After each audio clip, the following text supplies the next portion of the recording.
Bismillahirrahmanirrahim. Assalamualaikum warahmatullahi wabarakatuh. Alhamdulillahirabbil alamin. Wa bihi nasta'in ala umuri dunya waddin. Wassalatu wassalamu ala asyrafil anbiya'i wal mursalin sayyidina Muhammadin wa ala alihi wa sahbihi ajma'in.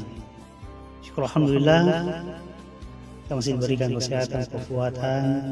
kesehatan, umur yang panjang, sehingga kita bisa melaksanakan aktivitas keseharian kita. Allah Subhanahu wa taala berfirman dalam surah Al-Kautsar ayat 1 dan 2. A'udzu billahi minasyaitonir rajim. Bismillahirrahmanirrahim. Inna a'tainakal kautsar fasholli lirabbika wanhar. Sadaqallahul adzim. Kata Allah Subhanahu wa taala, sesungguhnya kami telah memberikan kamu nikmat yang banyak. Sampaikanlah wahai Rasulullah kepada umatmu bahwa Allah telah memberikan kamu nikmat yang banyak. Nikmat umur yang panjang, kesehatan, kekuatan, persantenan, harta benda yang banyak, dan seterusnya. Maka sholatlah hanya untuk Tuhanmu.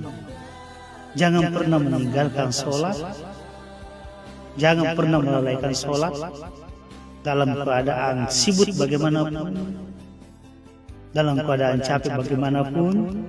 Ingat sholat, laksanakan sholat ketika ingat, dan berkurbanlah.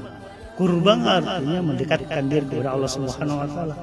Kurban bukan hanya memotong hewan kurban, tapi kurban bisa berarti bersedekah, berinfak, berwakaf, mengajarkan kebaikan, mengajak kepada kebaikan. Maka semua kegiatan yang dilakukan untuk mendekatkan diri kepada Allah Subhanahu wa taala itu bisa berkorban. Nah, mengapa Allah Subhanahu wa taala perintahkan kita sholat? Karena banyaknya nikmat yang diberikan kepada kita. Karena ibadah sholat adalah ibadah yang merangkum seluruh aktivitas ketaatan kepada Allah Subhanahu wa taala. Dalam ibadah sholat ada permohonan ampun, zikir, ada tawakal, menyerahkan diri kepada Allah Subhanahu wa taala, ada puji-pujian kepada Allah Subhanahu wa taala, ada zikir kepada Allah Subhanahu wa taala, ada doa permohonan kepada Allah Subhanahu wa taala. Maka salat ini merangkum seluruh aktivitas ibadah kepada Allah Subhanahu wa taala, sehingga tidak boleh ditinggalkan sama sekali. Dan salat adalah kunci dari segala kebaikan.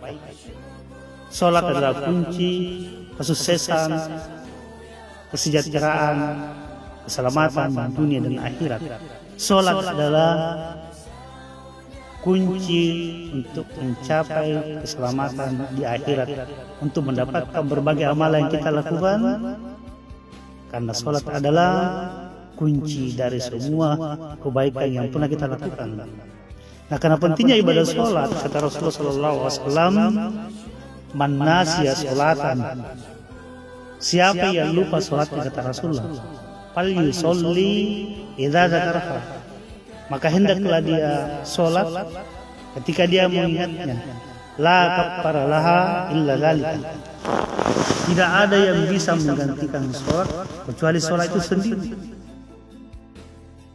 Ini artinya bahwa sholat itu tidak boleh ditinggalkan. Ketika kita lupa, pada saat ingat sholat.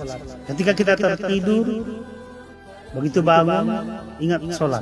Ketika kita sibuk, capek, istirahat sejenak, lalu kemudian kita sholat. Karena pentingnya ibadah sholat ini, maka Rasulullah SAW memberikan kita keringanan. Kata Rasulullah SAW, "Shollu qa'iman." Fa'illam tastati fada'iman, fa'illam tastati fa'ala jambi. Kata Rasulullah, sholatlah kamu dengan berdiri kalau mampu berdiri. Kalau tidak mampu berdiri, maka sholat dengan duduk. Kalau tidak mampu dengan duduk, maka sholat dengan berbaring. Kalau tidak bisa berbaring, dengan isyarat saja. Karena pentingnya ibadah sholat ini, maka dalam perjalanan di laut, udara, di darat, itu boleh digasah dan dijamak. Oleh sebab itu, sholat ini tidak boleh ditinggalkan sama sekali. Jika terlambat bangun subuh, begitu bangun di waktu pagi, silakan berwudu dan sholat, namun niatnya yang berbeda. Kalau sholat tepat pada waktunya, ya niatnya adaan. Tapi kalau sholat di luar waktunya, qodaan. Ya misalnya subuh sudah bangun jam 8, berarti niatnya qodaan lillahi ta'ala. Sama juga dengan asar, bukan lagi adaan. Sholat asar, sholat duhur, sholat maghrib, isya. Kalau bukan lagi pada waktunya, maka niatnya adalah qodaan lillahi ta'ala. Oleh sebab itulah, jangan pernah meninggalkan sholat. Dimanapun, kapanpun, dalam keadaan bagaimanapun, kecuali dalam keadaan perang, maka sholat itu harus ditinggalkan, baik pada waktunya maupun di luar waktunya. Tetap harus dilaksanakan ibadah sholat, karena hanya sholat yang bisa menyelamatkan kita, yang bisa membahagiakan kita, yang bisa menuntun kita, yang bisa memberikan kita petunjuk ke jalan yang benar, yang bisa menerangi hati dan pikiran kita, yang bisa mengantarkan kita menghadap kepada Allah Subhanahu wa Ta'ala dengan selamat. Kalau mau selamat dunia dan akhirat, maka laksanakan ibadah sholat. Jangan pernah tinggalkan ibadah sholat. Yang kedua, berkurban dalam arti secara luas bersedekah. Diberikan rezeki yang banyak oleh Allah Subhanahu wa Ta'ala, maka keluarkanlah infaknya minimal 2,5%. Begitu mendapatkan hasil dari usaha yang kita lakukan, keluarkan infaknya kepada keluarga kita yang membutuhkan, kepada keluarga kita banyak yang membutuhkan, untuk diberi meskipun sedikit setiap mendapatkan. Karena itu untuk menjadi berkah rezeki yang kita miliki, mudah-mudahan dengan bersedekah, berinfak kepada keluarga kita, Allah Subhanahu wa Ta'ala memberikan kita umur yang panjang, kesehatan, kekuatan, rezeki yang luas, rezeki yang banyak, sehingga kita bisa beraktivitas dengan baik dan senantiasa dilancarkan usaha kita dan berkah. Demikian, mudah-mudahan ada manfaatnya. Kami harapkan kepada anak sekalian, saudaraku sekalian, jangan pernah meninggalkan ibadah sholat. Jangan pernah meninggalkan ibadah sholat. Jangan pernah meninggalkan ibadah sholat. Dan ikuti dengan zikir, doa, mengaji sambil bekerja, dan bersedekahlah, berinfaklah kepada keluarga kita yang membutuhkan.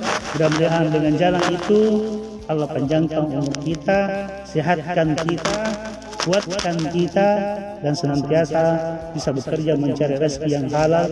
Allah memberikan rezeki yang halal dan banyak dan berkah, sehingga kita bisa hidup bahagia, selamat, sejahtera dunia dan akhirat. Amin. Demikian, wassalamualaikum warahmatullahi wabarakatuh. Harap dilaksanakan, wahai saudaraku semua, wahai anak-anakku semua. Mudah-mudahan Allah Subhanahu wa Ta'ala senantiasa melindungi kita dimanapun kita berada. Amin, amin, amin ya rabbal alamin.